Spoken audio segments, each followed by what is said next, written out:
Greetings, I'm Solidus-Skully, and welcome back to the Kingdom Hearts commentary. Yes, it is indeed that time again. Time for the cleanup video thing. Where basically, well, I'm basically going to be showing off a lot of extraneous shit. As I mentioned all throughout the playthrough, yes, we're going to be going after the trinities, we're going to be tackling some of the side games and mini-games and side missions or whatever that we have to do. That's kind of the wrong appropriation to use, but fuck it. Yes, indeed, it's just side content galore, so if you want to ignore this part, then just, I don't know, wait for another part or two, and we'll get to the story right back on track. But to ensure that you get your money's worth, we're also going to be taking against super bosses. Taking on the super bosses. What the fuck is wrong with my diction? So yeah, stay tuned for the end of the part for the, well, some of the harder actually no, the hardest boss fights in the game. They're called super bosses for a reason, and sweet crispy Jesus, it's painful. But yeah, we're kind of going to be doing this a little bit fast and loose. We're going to be jumping all around, you know, these different parts of different worlds, all in a bit of a random order, and basically showing off most of the treasures and trinkets that are of importance, like for example where you can find these treasure chests that contain orichalcum, or, you know, a bunch of other stuff across the way. And again, as you also might be noticing, with the Keyblades we're using, yes, we have different weapons now. Yippee-yo-ki-yay. Right now we're using Olympia, the Keyblade that we got just recently from the Olympus Coliseum. Has a very short range, but it is very powerful, and again, something I probably should have mentioned, or if I did mention, I don't remember it, because, thank Nomine. But yeah, basically, depending on what sort of Keyblade you use, they have different attributes depending on what you, fancy, really. Again, some Keyblades are going to be, you know, more leaning towards strength and power, some are going to be leaning more towards magic, which you will notice as your magic meter increases and descends depending on what Keyblade you have equipped, or what sort of extra abilities you have equipped via the little chains, amulets, and all that kind of stuff. Again, it's all very equipment based, and again, your loadout can basically determine what sort of build you want to go through. And again, as I alluded to all the way back in the beginning, yeah, I'm going to be using this as an opportunity to show off a lot of these different Keyblades per world. I mean, for main story stuff, I'm still sticking with the Kingdom Key, but again, to give these Keyblades their time in the sun, I figured I might as well just say fuck it, show what they're like in battle, and just go to town, really. Although, that was pretty much the one and only time that you got to see it handled, but yeah. And again, that was also the little gravity strike that I think you get from like the solo run of the Hercules Cup, or that might be the time attack, can't quite remember. But anyway, lightening up this, and well, basically we're going to be getting a Keyblade that you don't actually get at the end of Wonderland. You actually have to unlock this world's Keyblade by extraneous means, by which I mean just, well, going out of your way to get it. And you'll be seeing it quite soon, but first, we have Dark Balls. They weren't here before. And now they're gonna have to thuck Thorith Dark Balls. Don't ask about it. It's a medical condition.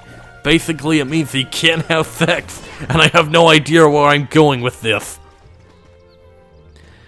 Yeah, but I mean, anyway, just, go through this little hole, provided we stop fucking around. And soon, actually, no, I'm pretty sure I'm doing something different at this point. I just got finished, like, completely rearranging the clips, and now I don't know what's going on anymore, so fuck it.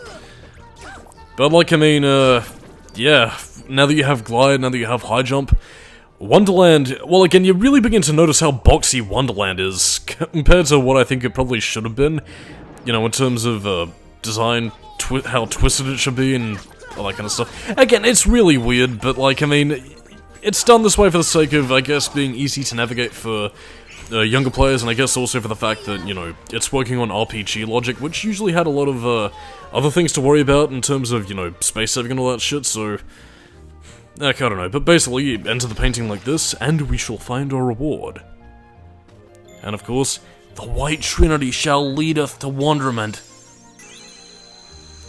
And before you worry, don't worry, we are going to be showing off Lady Luck, which is actually a really good Keyblade for one specific segment. I think it's either this one or Spellbinder that I use a bit later on, but yeah, has a massive amount of MP, and you can use this quite easily, especially if you are playing a magic-specific build, because yeah, this comes in handy when you're taking on the Sniper Wilds, and make great use out of the Stop ability. That being said though, some of the Keyblade designs are a bit fruity. Wonderland's especially, since it's basically a metal stick with a heart on the end of it. I mean, I will say that isn't quite the worst design Keyblade. I'll point those out when we get to it, but yeah, I don't know, there's a bit of a reason why I do mainly stick with a Kingdom Key D, but again, I will point out some Keyblades that I do legitimately enjoy using, and again, we'll be coming across them quite soon actually, once we're finished with this battle with Lady Luck, to get the obligatory shit out of the way, and abuse its magic capabilities. By the way, I don't think I mentioned it before, but yeah, you see that little orange bar on top of the magic meter? Yeah, that's basically like additional reserves that you can kind of pilfer through. Again, it does progressively build up, and again, the moment they reach, like, another segment of the bar, that basically refills it to another blue one, and, you know, all that kind of stuff. Whatever. Probably should have mentioned earlier, but, whatever. Now we're in the secret place. Well, that's, pretty artistically sound. No butterflies anymore, but hey, we got some orichalcum, which, is a long way from home, from its Atlantis, but whatever. Anyway, now that we're back in the jungle, with the Deep Trungle, yeah, now we actually get to use Jungle King. Actually, a really good Keyblade to use for your early game. Like, I mean, it's a pretty powerful Keyblade for that point of the game. It actually looks really fucking badass, if something that... And again, I know I'm mentioning another playthrough in this commentary, but I think it was Helldragon from Hellfire Comms who brought it up, but it basically looks like what happens after somebody eats some ribs, and just made it out into a Keyblade, which is weird. But I mean, at the same time though, like, I mean, I do legitimately like the Jungle King Keyblade. It's quite cool. I don't know, just the whole sort of bone structure. It's like an inverted mana cross turned into a Keyblade. And that's sick, dude. By the way, that Trinity is actually really hard to find. Thank goodness for the... Oh no, I suppose you probably could also see it if you saw it pop up in the bottom menu in the original release. Never mind, I'm just rambling like a bramble of great honk. I have no idea what the fuck I'm saying. But I mean, yeah. We actually do have a fair bit to see and do in Deep Trungle. Most of all being this, which I kind of stumbled into accidentally, which is why I don't get most of the fruit.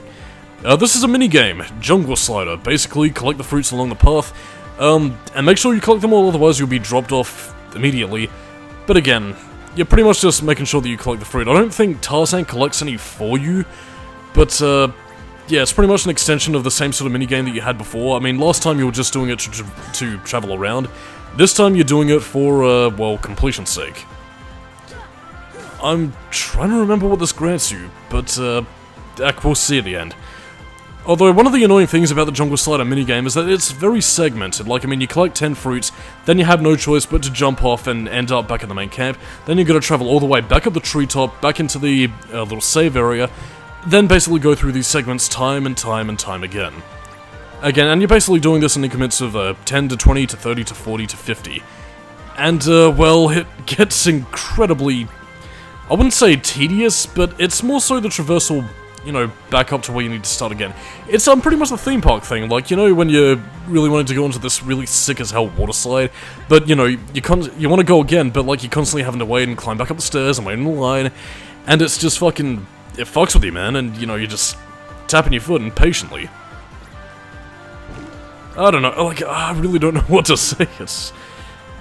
I mean, it is what it is. I mean, you can speed up and slow down based upon what direction you tilt the analog stick in, and, well, depending on how you go, you'll either find this to be walk in the park, or just something a little bit tedious. I mean, your Keyblade does have enough reach to collect the fruit and basically be an extension of Sora himself, so again, you don't need to worry too much about missing the fruits. I mean, you might miss one or two by your own volition on occasion, but I don't know. It is what it is. It's fast-paced and fun enough to justify its existence in my opinion, but there was another certain caveat, one minigame that I actually kind of forgot to show off right until the very end of the game, which is, you know, a bit of a... actually, you know, a bit of a blessing in disguise, I might add, but, yeah. Basically, there's another minigame here that involves swinging around on the jungle vines. It's like a little time attack kind of thing, and, yeah, I basically did that off screen. I apologize, but, I mean, you really weren't missing much because... I mean, let me just say, it wasn't no Spider-Man 2 for the PlayStation 2, and, yeah. It wasn't very fluid is all I'm getting at here. It is kind of weird, actually. Like, I mean, Tarzan doesn't really collect fruit for you, but at the same time, you don't really need to race him, so... I mean, apart from the fact that he was, I guess, maybe programmed to be here earlier, what's he doing here?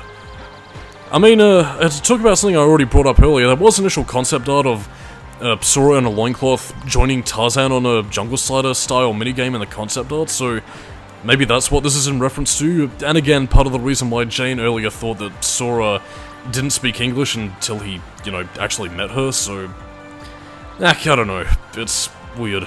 Then again, the reason they cut that out was probably for good reason, you know, because 14-year-old boy would be quite uncomfortable, but Japanese laws, well, different from us, so maybe it is legal over there. Who knows, maybe we all could have died, because... playing this minigame actually looks really dangerous in real life. But again, you see what I mean right there. I mean, beforehand, that pathway was blocked, but now it's open. When you attempt it again, which is a bit of a tedious slog, but... heck. I guess maybe they wanted the player to do these in increments to make sure that they get progressively better at the slider minigame thing.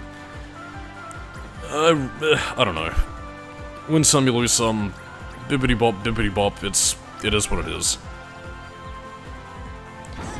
I mean, you do have a health... I mean, you do obviously have health, but I've never really lost one of these by losing all my health. It's mainly just either by mistiming a jump and falling down, or by missing some fruit due to my own incompetence, so... I really don't know what happens if you die there, but... this is actually a synthesis thing. Again, it's pretty much a... fuck, what's the game called again? A 3-card Monty?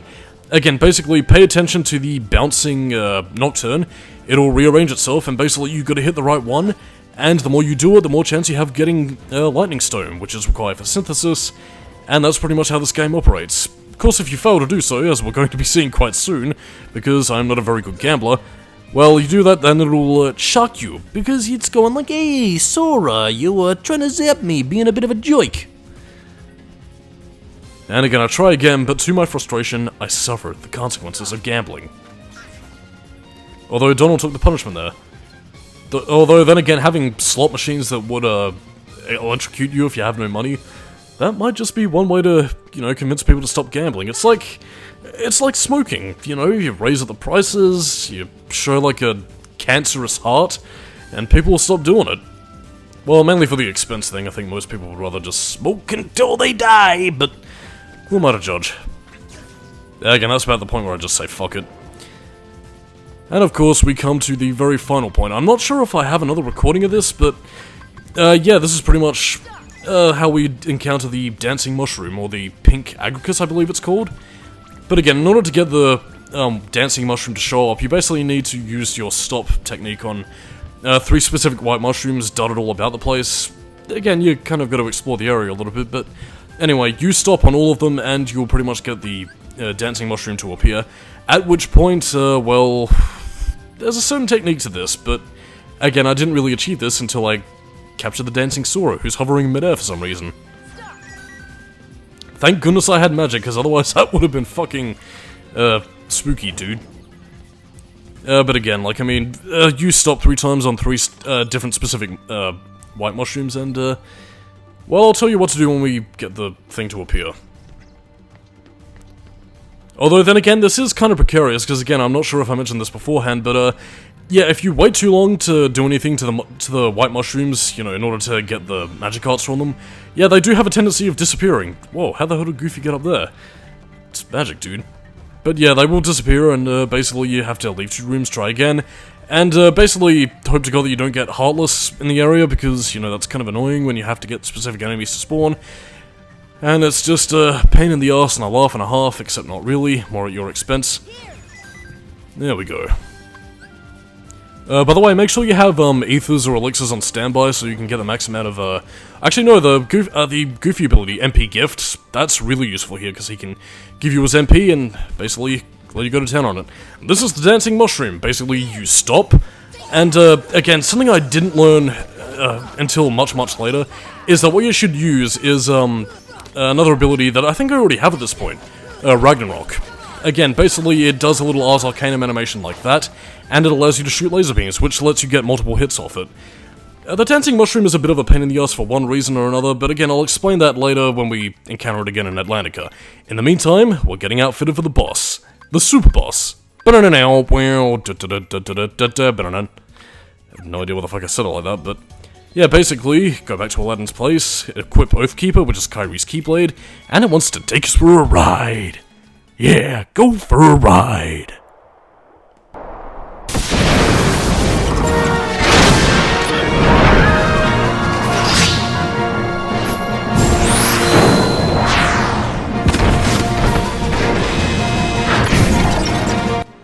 This is Kurt Zisa. And you might be thinking that's a very weird name for a boss, but this is actually... It was the only super boss I beat before this playthrough, but oh boy. He is not one to take lightly, even though I would consider him to be the easiest super boss. Again, what he just cast over there was basically a hex on your magic. You cannot use it whatsoever until you destroy those energy orbs. And, well, let's just say he keeps on his guard. Kurt Zisa has multiple phases of attacks. Thankfully, he can be stunned rather easily, as you're seeing right here, in which case I mainly just, well, use your Arcus Arcanum, Ragnarok. His head will try and swipe at you with its viper-like tendrils, but again, Ragnarok will serve you well here. I probably used the wrong Keyblade here that I should have used, but again, I wanted to show off the Oathkeeper Keyblade because, both in terms of design and again, in terms of iconography in the series, it is actually one of my favorites. Again, I really like the design, it's cool. But again, when Kurt Zisa's had enough of your shit, he'll start flying around in his little parachute, and basically, you need to basically use lightning to drain its shield. I believe you can also use fire magic as well, but I found that lightning tends to do the most damage, or at least it's the one that I can get to most reliably hit him. Because, I mean, while fire is usually pretty accurate in terms of targeting, I don't know, sometimes I've had it miss, and you know, lightning comes from the sky, so it can easily hit you. But again, thankfully, if you don't have any elixirs on hand, you can whack his shield with your Keyblade, and that way he drops MP ball, so you can regenerate your mana that way. Mana? MP. Jesus Christ. I've got too many things in the brain. But again, it all runs on separate health bars, but again, by the time you dropped it down, he basically gets back to doing it good and proper, except when he starts casting his magical spells. We'll use a magical spell. That being said though, this isn't quite the phase where you need to keep on your guard. There is another one that almost always gets me, and even when replaying the game, well, is bound to trip many players up. Like, I mean, he does obviously have a meaty health bar that just sort of comes with the territory, but... oh boy, this, yeah, it's not pretty. That being said though, in terms of talking about a bit of trivia in regards to Kurt Zisa himself, this character was actually not the design, because again, there was no design contest held, as is usually the case with some video games companies that usually tend to hold it. But yeah, Kurt Zisa was actually named after a kid in New York. He entered a Kingdom Hearts name in the game competition, and thus, he got his name after the Heartless. Kurt Zisa is a real person, and this is his Heartless. So where is this nobody? Does he have nobody? These are the questions that need answering, damn it. So, like, I mean, I don't know if Kurt Zisa is, like, around anymore, but, before we talk about any of that, let's just, talk about this little spinny thing, which is fucking dangerous as hell. Again, this is by far the most damaging attack. It pretty much clips off, like, it pretty much clips off a third of your, well, not even a third of your health, like, a good chunk of your health. 2 hits from that spin attack, when you're at full health, and you're dead. So, again, when he does that, you only have 2 choices. I'd say one is either use Strike Rate on him, which again will give you the invincibility frames to dodge him. Either that, or again, very, very quickly you dodge roll out of the way.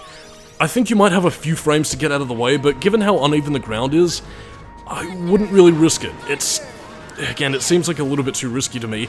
And again, that's the part that trips me up time and time again, because again, like, I mean, it is noticeably telegraphed, but at the same time, like, when you're in the heat of the action, and you're constantly trying to stay alive while trying to wear down the boss's defenses, when he does something like that, it's just, I don't know. It's something to be played to be believed, in my opinion, and, well, again, while I wouldn't anywhere near as claim as I'm the greatest Kingdom Hearts player of all time, not even close, but, I mean, I'm able to do it, but Jesus Christ, it's, it's harrowing. And this isn't even anywhere near the worst super boss in the series. I dread Kingdom Hearts 2, mainly because I'm gonna have to tackle the Lingering Will. But for the time being, we have defeated Kurt Zisa, we are victorious, and I am Solidus-Skully, keep it new metal, and I'll see you next time. Bye-bye. Bye.